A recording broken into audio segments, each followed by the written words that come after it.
Students. जी, हमने text में chapter number 2 start किया था, इनकम फ्रॉम सैलरी। थोड़ा सा हम समराइज कर लेते हैं कि लास्ट लेक्चर तक हमने क्या क्या चीज़ें डिस्कस की थी। इनकम फ्रॉम सैलरी में हमने बेसिक कॉन्सेप्ट डिस्कस किए, ठीक है। फिर हमने बेनिफिट्स पे आ गए, बेनिफिट्स में हमने अलाउंसेस डिस्कस किए और हमने स्टार्ट किए थे पर विजिट्स। पर विजिट्स में हमने डिस्कस किया कन्वेंस, ठीक है, और इसमें हमने डिस्कस किया कन्वेंस या मोटर कार, ठीक है। सेकंड नंबर पे हमने डिस्कस किया अकोमोडेशन और थर्ड नंबर पे हमने डिस्कस किया मेडिकल फैसिलिटी, ठीक है। ये तीन चीजें जो in the form of benefits मिलते हैं इन द फॉर्म ऑफ पर विजिट्स, वो हमने डिस्कस कर लिए, ठीक है। आज हम फोर्थ पर विजिट डिस्कस करेंगे जो है इंटरेस्ट फ्री लोन या फिर कंसेशनल लोन, ठीक हो गया। ये हम डिस्कस करते हैं आज। ये क्या है? अगर कभी एम्प्लॉयर एम्प्लॉय को लोन प्रोवाइड करे, क्या प्रोवाइड करे? लोन प्रोवाइड करे, मतलब एम्प्लॉयर अपने एम्प्लॉय को लोन दे दे। इधर एक चीज आप समझिएगा, जब भी वर्ड यूज हो, ठीक है, तो इसका मतलब क्या होता है? इसका मतलब हमेशा ये होगा कि रिफंड लेगा। आप देखें ना, अगर आपको माँ बाप पैसे दे देते हैं तो आप कभी ये नहीं कहते कि मुझे पेरेंट्स ने लोन दिया है, ठीक है। जब आप ये कहते हो कि मुझे अपने दोस्त ने लोन दिया है तो ऑटोमेटिकली ये समझ आ जाती है कि ये पैसे आपने कभी न कभी वापस करने हैं। समझ में आ रही बात? तो लोन, ये समझिएगा कि लोन जो है, लोन का वर्ड जब भी यूज हो इसका मतलब ये होगा कि मैं कहूं अब्दुर्रहमान कि मुझे CPU1 ने लोन दिया है, ठीक है। अब मैं डिफरेंट टर्म्स यूज कर रहा हूं। देखें, अगर मैं कहूं लोन दिया है तो इसका मतलब यह है जितने पैसे दिए हैं मैं वापस करूंगा। सेकंड, अगर मैं कहूं मुझे बोनस दिया है मैं वापस नहीं करूंगा। पैसे हैं दोनों। मैं कहूं मुझे सैलरी मिली है मैं वापस नहीं करूंगा। मैं कहूं मुझे अलाउंस मिला है मैं वापस नहीं करूंगा। तो लोन ऐसा बेनिफिट है कि फॉर द टाइम बीइंग आप उन पैसों से फायदा तो ले लेते हो, फायदा उठा लेते हो, लेकिन जब आपका मकसद पूरा हो जाता है तो आफ्टर अ सर्टेन टाइम, 1 साल 2 साल 5 साल 10 साल बाद आपको ये पैसे वापस करने होते हैं।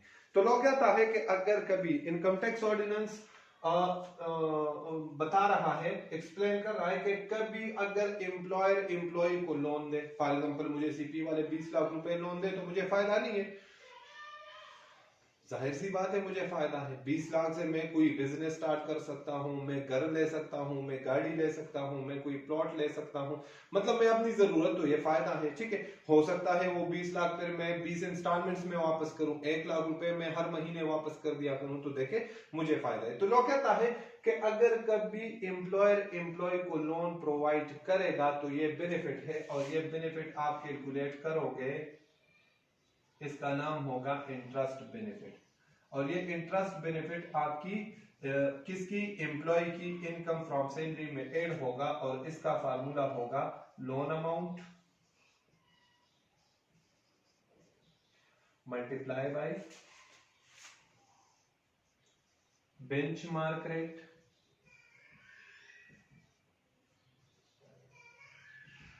लेस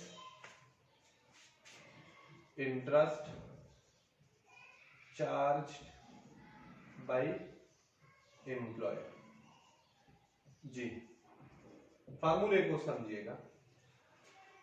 इंटरेस्ट बेनिफिट कैसे कैलकुलेट होगा? Loan amount multiply by benchmark rate less interest charge by employer. ये तो फिक्स्ड है, ये 10%, ठीक है। ये तो अगर आपको गिवन ना हो तो हमेशा ये क्या होगा? बेंचमार्क रेट ये 10% ही होगा, ठीक है। ये तो इस पे तो अगर आपको कोई और रेट दे दे तो फिर वो लेना है। अगर क्वेश्चन साइलेंट हो तो हमेशा ये इनकम टैक्स ऑर्डिनेंस ने बताया है कि बेंचमार्क रेट क्या होगा? 10%। इंटरेस्ट चार्ज बाय एम्प्लॉयर, ये समझिएगा। फॉर एग्जांपल सीपी मुझे लोन दे दे अब्दुर्रहमान को, ठीक है, और सीपी मुझे कहे कि अब्दुर्रहमान हम लोन देते हैं तो हम उस लोन पे इंटरेस्ट चार्ज करते हैं 10%, 5%, 2%, 15%, जितना भी होगा इंटरेस्ट वो चार्ज करेंगे हम। आपने वो इंटरेस्ट हमें वापस करना है।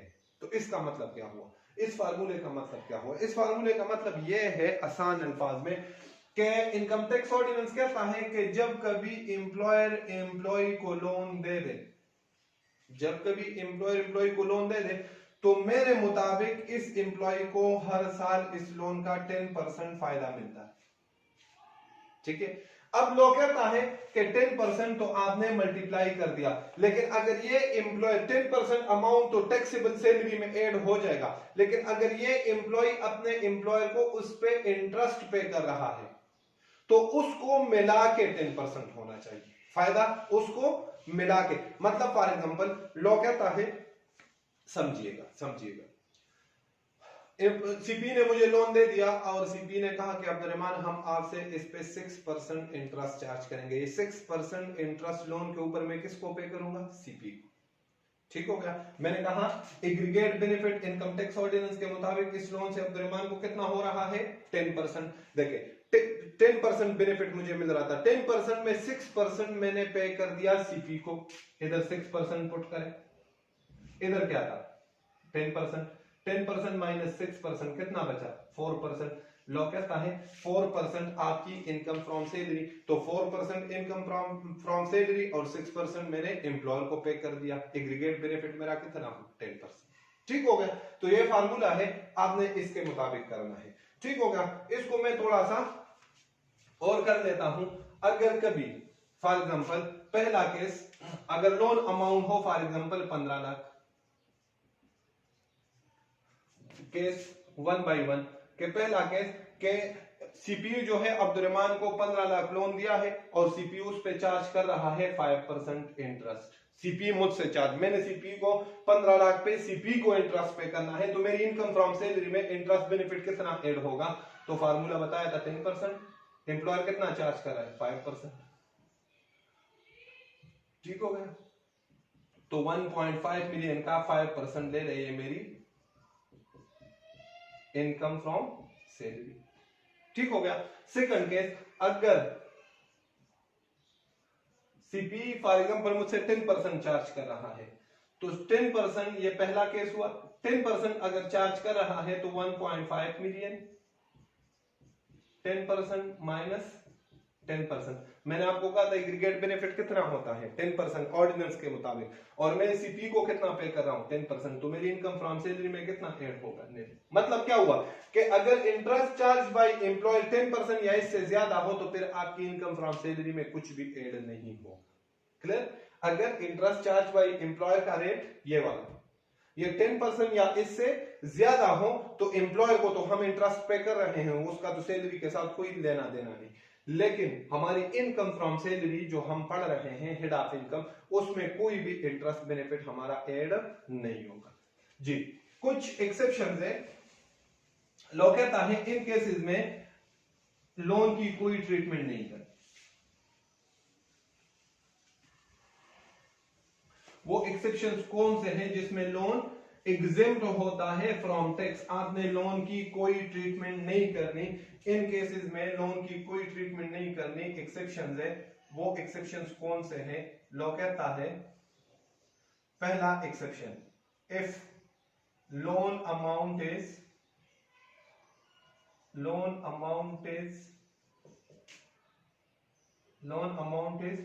Up to ₹1 million. अगर 10 लाख या 10 लाख से लोन अमाउंट कम हो तो फिर कोई interest benefit income from salary में ऐड नहीं होगा। एम्प्लॉयर को पे कर रहा है या नहीं, बार बार कह रहा हूं, उसका हमारे कॉन्सेप्ट के साथ कोई लेना देना नहीं, सिर्फ फार्मूले में वो रेट फिक्स करना है। ठीक हो गया।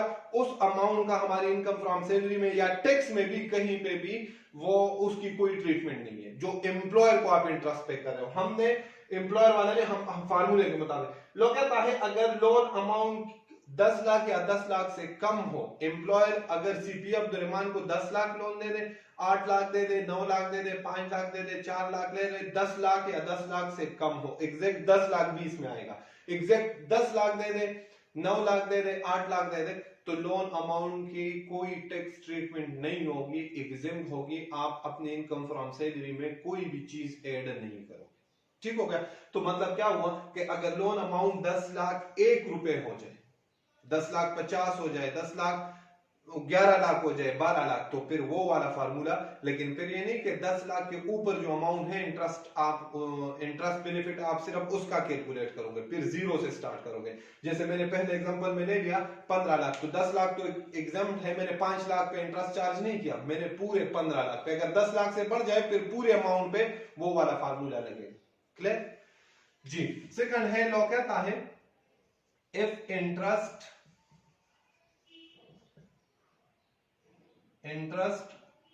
rate is waived up by the employer। ये समझिएगा, ये भी इंपॉर्टेंट है जी। कभी कभी हो सकता है कि फॉर एग्जांपल सीपी मुझे लोन दे अब्दुर्रहमान को 15 लाख रुपए, ठीक हो गया, और सीपी मुझसे 0% चार्ज करे। सीपी जिस भी अपने एम्प्लॉय को लोन देता है तो उनसे इंटरेस्ट चार्ज नहीं करता, तो फिर फार्मूले में क्या पुट करोगे, 10% माइनस 0%, मतलब 10% पूरे का पूरा मेरी इनकम फ्रॉम सैलरी में ऐड होगा, जो अभी मैंने पहले फार्मूला बता दिया।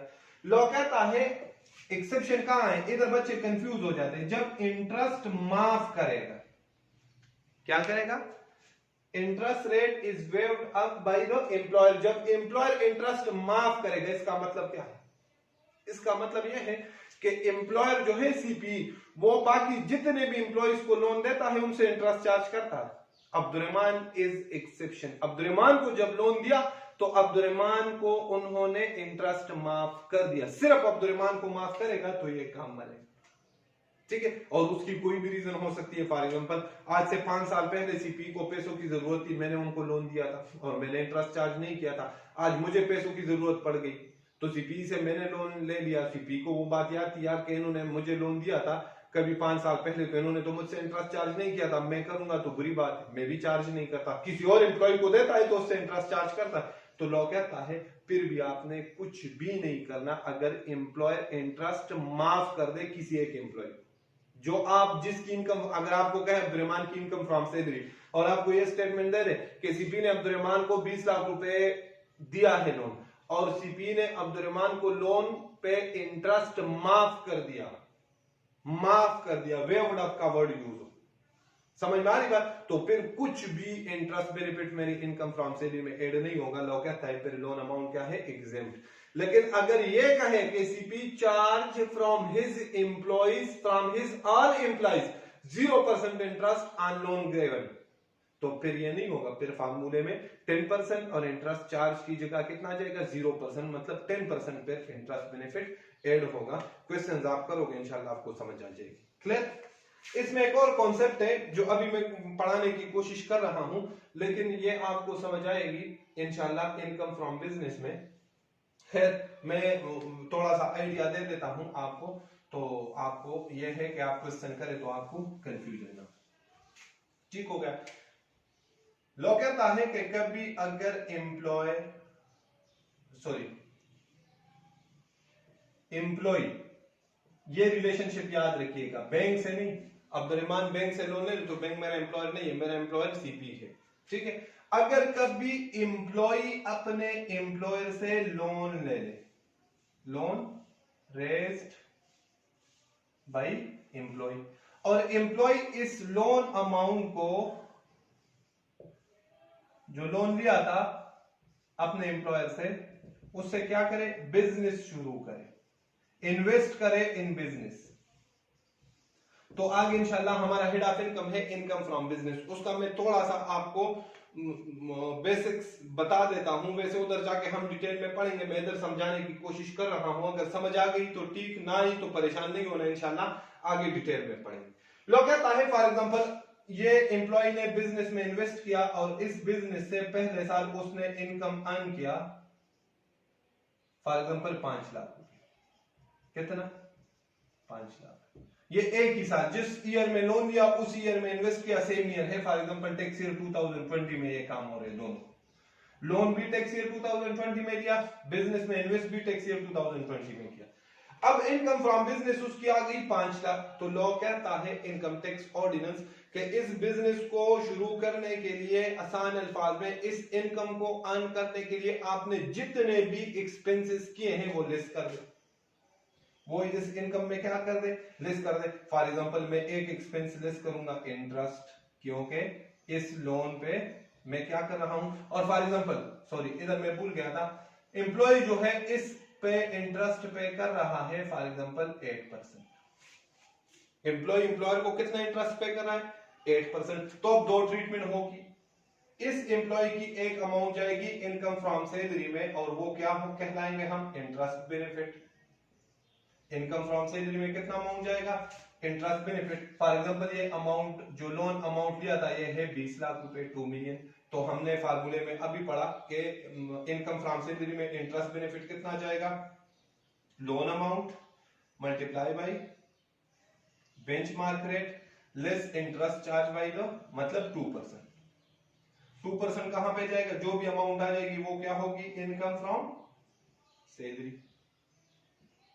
ठीक हो गया। अब इस बंदे ने इस लोन से बिजनेस स्टार्ट किया और बिजनेस से उसने इनकम अर्न की 5 लाख। तो लोग कहता है भाई जो बिजनेस ये इनकम अर्न करने के लिए आपने जितने एक्सपेंसेस इनकर किए हैं वो क्या कर दो, इसमें से लेस कर दो। तो इंटरेस्ट एक्सपेंस है ना, एक्सपेंस है कि नहीं, उसने जो लोन लिया था जिससे बिजनेस स्टार्ट किया तो उस पर इंटरेस्ट पे नहीं करना, तो एक्सपेंस है ना, तो इंटरेस्ट। लेकिन लॉ कहता है अगर ये इंटरेस्ट एम्प्लॉय ने एम्प्लॉयर को पे किया हो तो फिर आपने इन दो में से हायर लेस करना है। दो इंटरेस्ट में से एक कौन सा इंटरेस्ट, एक्चुअल पेड।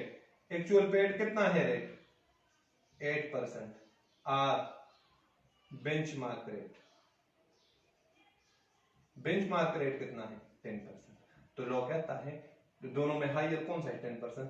10%, 2 मिलियन का 10% ले, जितना आ जाएगा वो इधर से लेस कर दोगे और ये टैक्सेबल बिजनेस इनकम आ जाएगी।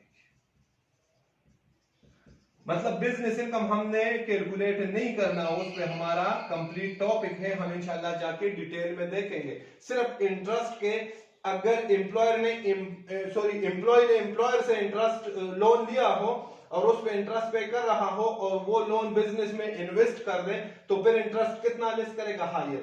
अगर ये बिजनेस उसने एम्प्लॉयर वाले लोन से स्टार्ट ना किया हो, बैंक से लोन लिया हो, तो फिर जितना इंटरेस्ट पे कर रहा है वो लेस करेंगे, हायर। इन दो में कंपैरिजन नहीं करेंगे कि इन दोनों में जो ज्यादा होगा वो लेस करेंगे। समझ में आ रही बात, ये छोटा सा कॉन्सेप्ट है, अगर समझ आके तो इस केस में फिर दो ट्रीटमेंट होगी, एक income from salary interest benefit calculate करोगे और एक इनकम फ्रॉम बिजनेस में क्या लेस करोगे, इंटरेस्ट, लेकिन कौन से वाला, हायर वाला। ठीक है, ये एक छोटा सा कॉन्सेप्ट था, कोशिश करें अगर समझ आ गई तो ठीक। अच्छा, इसके अलावा लास्ट लेक्चर में कुछ चीजें आपको एग्जांपल्स में समझ नहीं आई होंगी, अदर बेनिफिट्स पे हम जाते। ठीक है, अदर बेनिफिट्स थोड़े से जनरल बेनिफिट्स से हम डिस्कस करते हैं। ठीक है, अदर बेनिफिट्स को हम कैटेगराइज करते हैं। फॉर एग्जांपल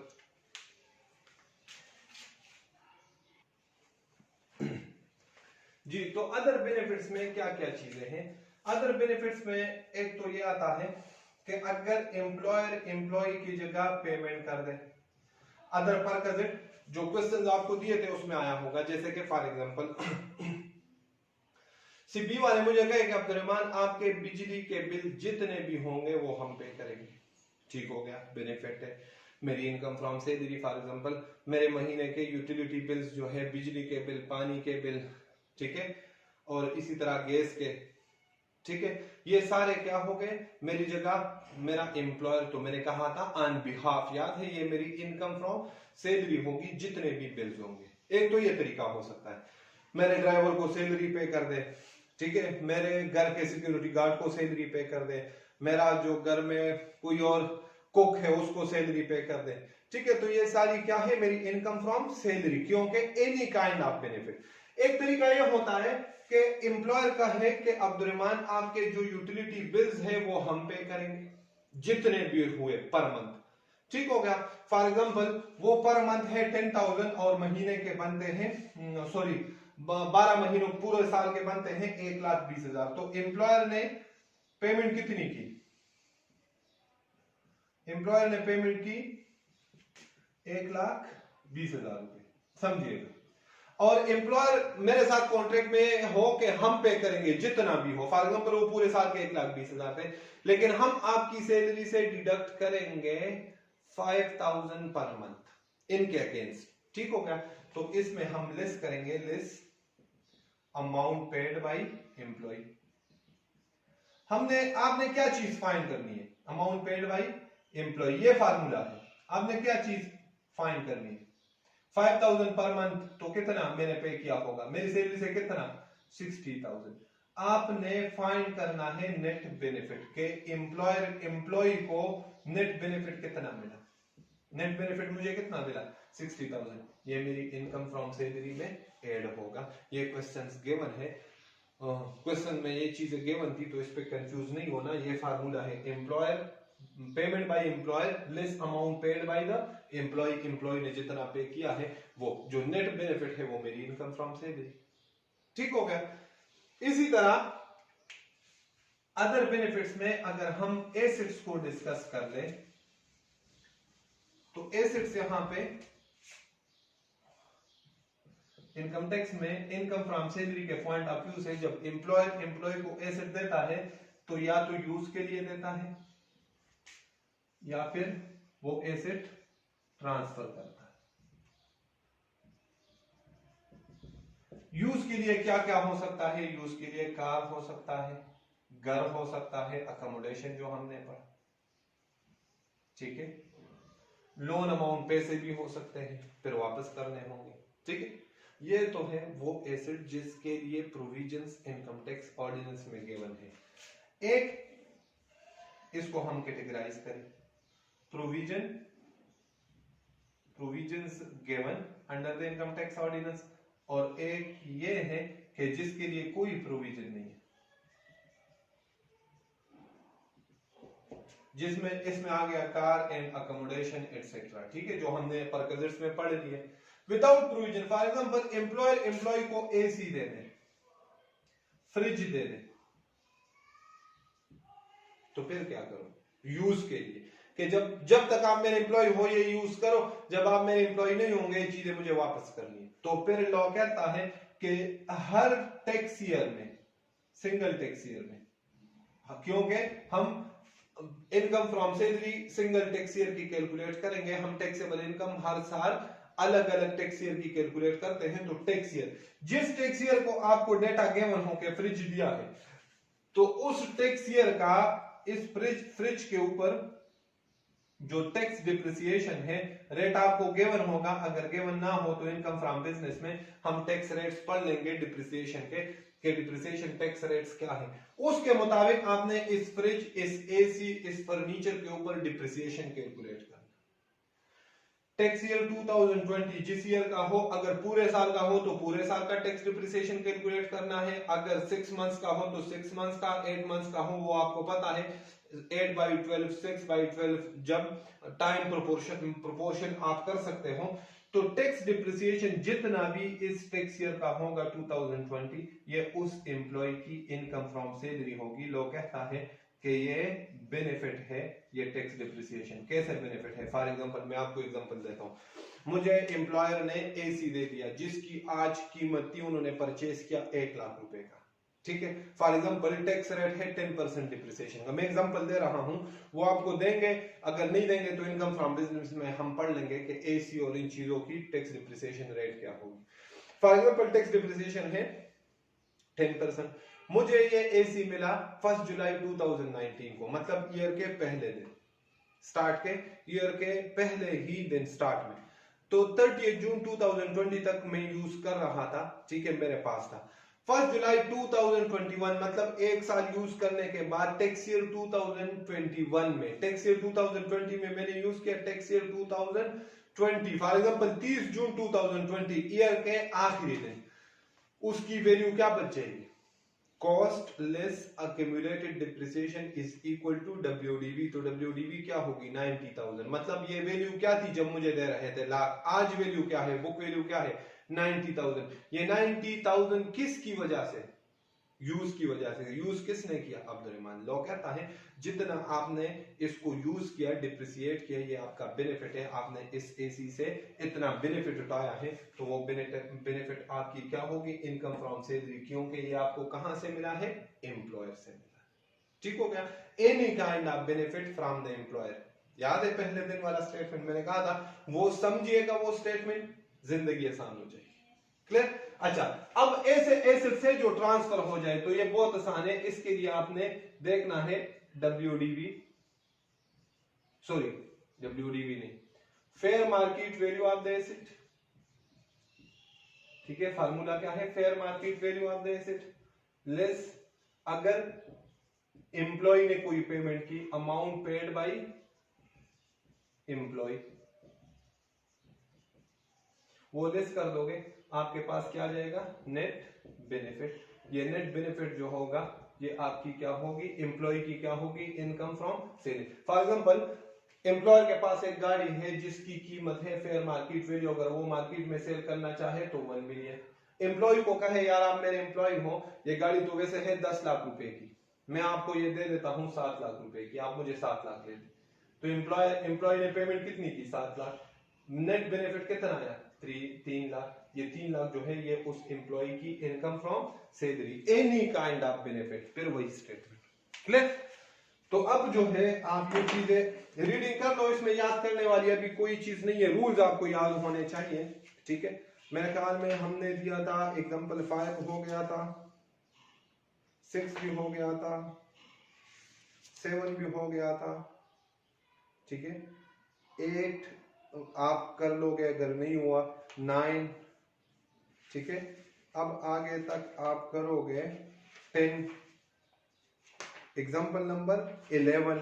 ठीक है, अब आपने ये सारी एग्जाम्पल्स जो है कंप्लीट कर लेनी है।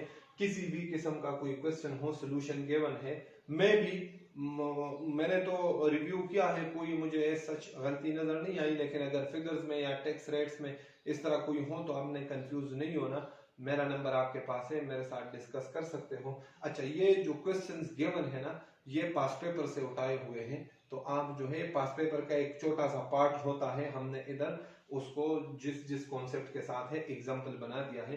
तो बराए मेहरबानी ये एग्जाम्पल्स कर लीजिएगा, अगर नहीं करोगे तो जैसे जैसे हम आगे जाएंगे आपको फिर चीजों की समझ नहीं आएगी।